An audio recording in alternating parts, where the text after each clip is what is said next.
Bonjour et bienvenue dans la chaîne Mathématiques Sciences. Aujourd'hui, je vais vous présenter et expliquer une nouvelle vidéo qui est une vidéo en physique-chimie sur le thème numéro 1, organisation et transformation de la matière, et plus précisément une vidéo de méthodologie dans laquelle nous allons voir comment on peut représenter graphiquement les proportions de la composition de l'air.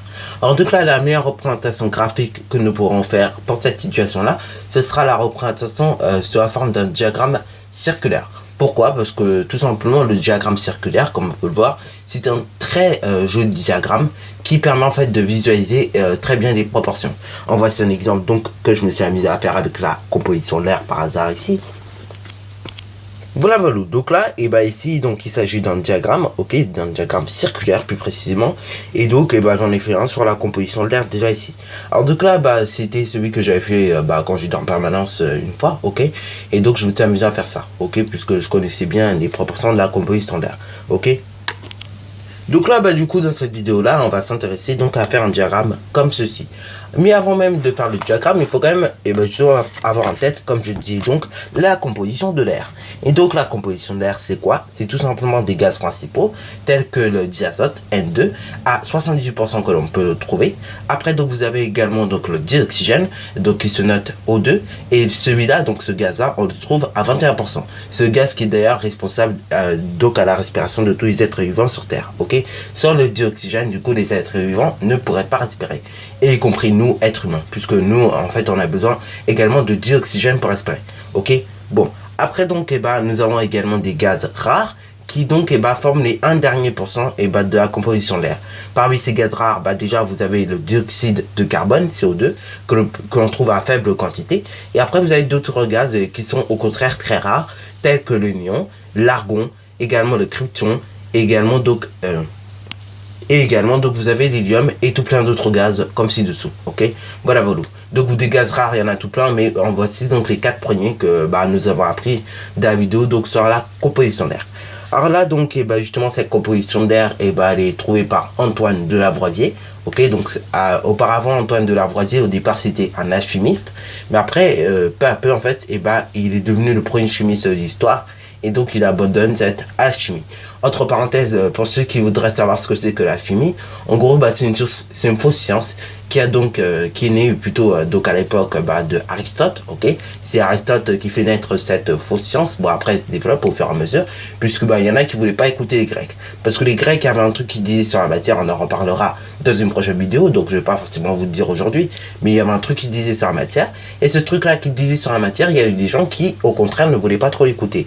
Et un jour donc Aristote, voilà, qui lui a bien fait de se la fermer, parce que je pense que si il n'aurait pas dit cette belle bêtise, on sera arrivé un tout petit peu plus loin en termes des sciences. Mais bon, voilà. Ça s'est passé il y a plus de 2500 ans, en gros en moins 500. Et donc lui, Aristote, il disait une chose très étrange donc sur la matière, ok? Et cette chose très étrange, ça va faire naître la fausse science appelée l'alchimie, ok? Voilà. Et après donc on a commencé à écouter ce Aristote là qui justement racontait que des bêtises là-dessus. Et donc après au fur et à mesure ça s'est développé. Et donc Antoine de Lavoisier lui-même était un ancien alchimiste. Mais après donc il est devenu le premier chimiste de l'histoire, et il a commencé vraiment à s'intéresser à ça, ok? Et après donc au fur et à mesure l'histoire de la chimie recommence, entre parenthèses, ok? Et donc on peut reparler de certaines choses qu'on parlait avant, mais qui n'étaient pas parlées depuis un certain temps quand même. Mais bon, tout ce que je vous raconte là, donc en termes de composition de l'air et d'alchimie et compagnie, on en reparlera dans le deuxième chapitre de physique-chimie, donc qui concerne les transformations chimiques et les éléments, ok? Ainsi que les équations de réaction, on en reparlera de tout ça, ok? Bon, alors là donc, nous allons quand même nous intéresser un petit peu maintenant à cette composition de l'air. Et donc là, justement, il faut savoir un truc quand on construit un diagramme circulaire, c'est que justement chaque angle, ok, que forme chaque secteur, justement il est proportionnel à l'effectif. Donc du coup c'est pour cela qu'on peut construire ici donc un petit tableau de proportionnalité qui va s'afficher dans quelques secondes. Voilà. Donc voici le mini tableau de proportionnalité, donc je vais l'agrandir un petit peu pour qu'on puisse bien le voir. Voilà.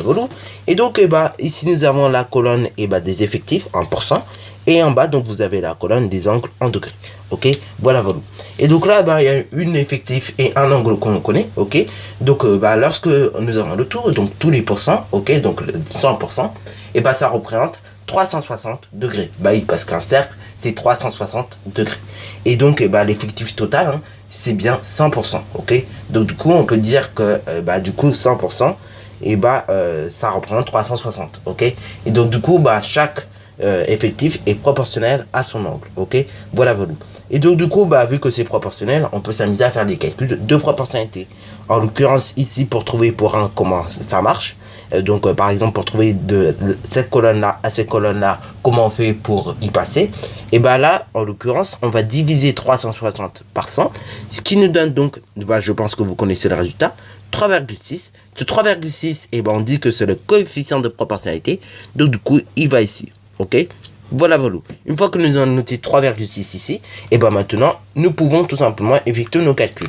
Alors là, bon, vous avez deux solutions. La plus pratique, c'est d'utiliser une calculatrice, vu le calcul que nous avons à faire. Mais après, donc, à force, si vous connaissez les résultats, parce que bon, peut-être vous avez déjà construit des diagrammes circulaires pour représenter la composition d'air, et avec toutes les techniques que je vous ai montrées en pourcent et tout, comment ça marche, à force, je pense que vous connaissez les résultats. Mais au cas où, si vous ne connaissez pas les résultats de tête comme ça, vous pouvez utiliser une calculatrice ou le faire de manière posée l'opération. Donc là, ici, quand on effectue 78 fois 3,6, on obtient 280,8. Bon, ce résultat-là, on va l'arrondir à 281. Donc c'est parti mon kiki. Ici, on va mettre 281 degrés. Ensuite, donc, maintenant, quand on va faire 21 fois 3,6, ok, donc on peut le faire, qu'est-ce que nous allons obtenir? Nous allons obtenir 75,6. Ce 75,6, vu la manière dont le rapporteur est fait, vous voyez, donc voilà, il est fait d'une certaine manière, vous voyez qu'il n'est pas gradué de 1 en 1, mais de 0,5 en 0,5, on peut arrondir très facilement, en fait, à 75,5 degrés, ok.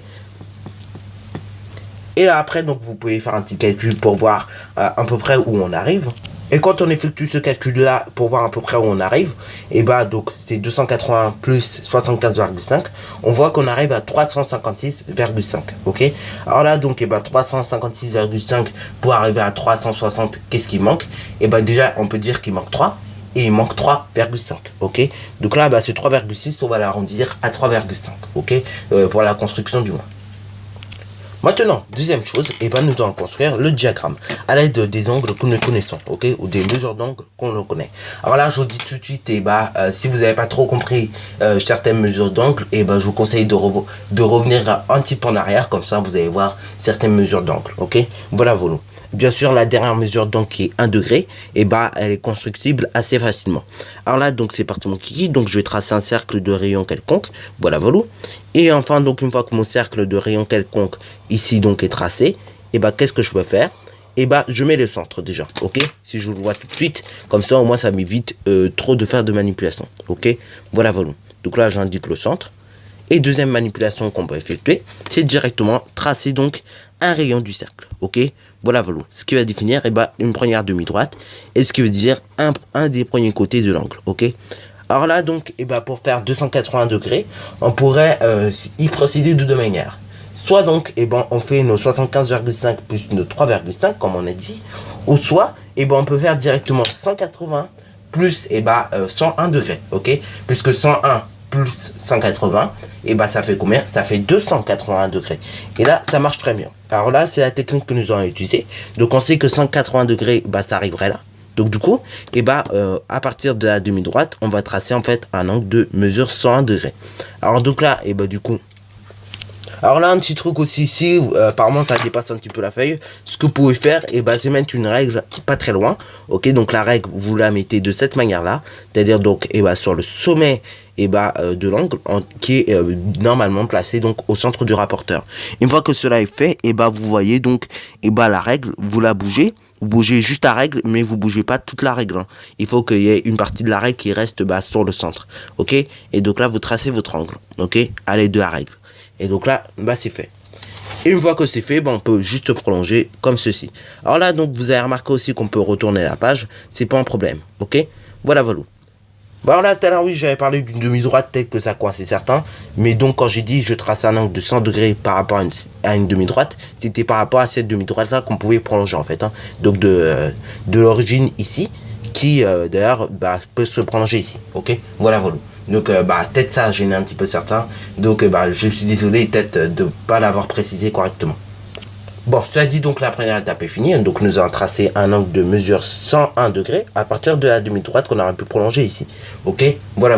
Bon, ce qui fait en tout, de cet angle-là qui fait 180 plus 101 degrés, 280 degrés. Ok, voilà. Donc là, nous avons fait un angle de 281 degrés.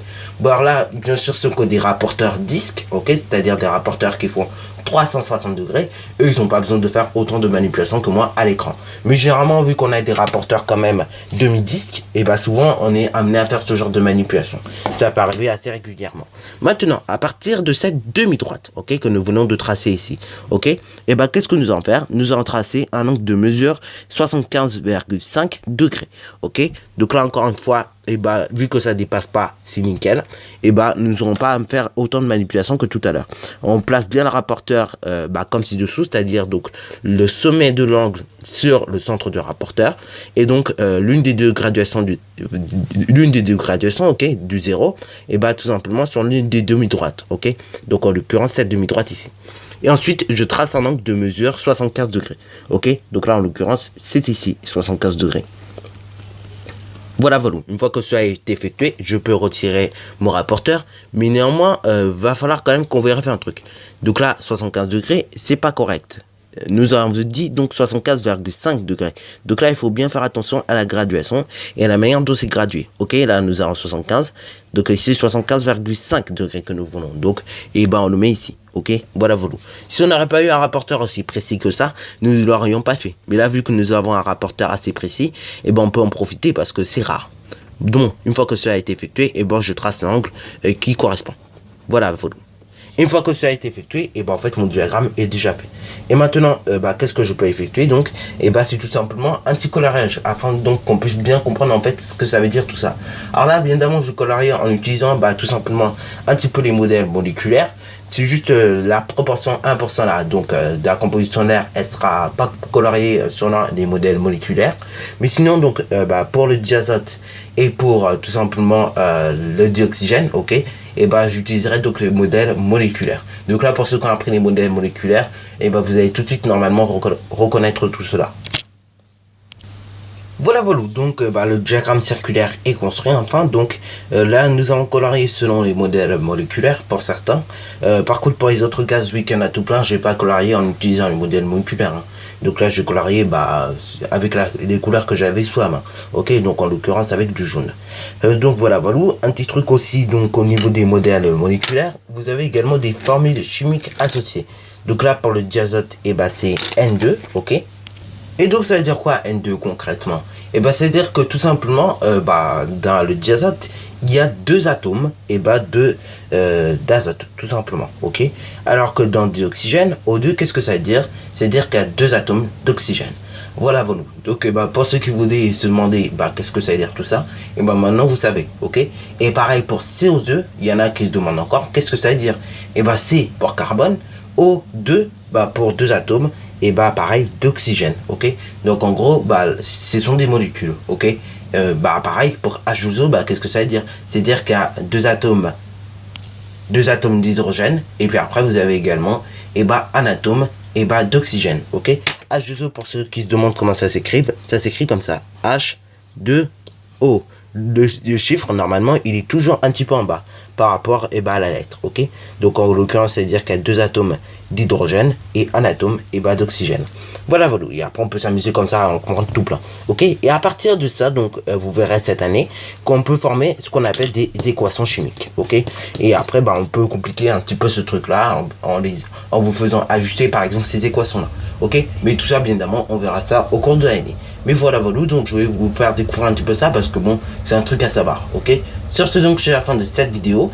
Alors si tu as bien aimé, n'hésite surtout pas à liker, à commenter, et bonne réussite à toi en mathématiques et en sciences.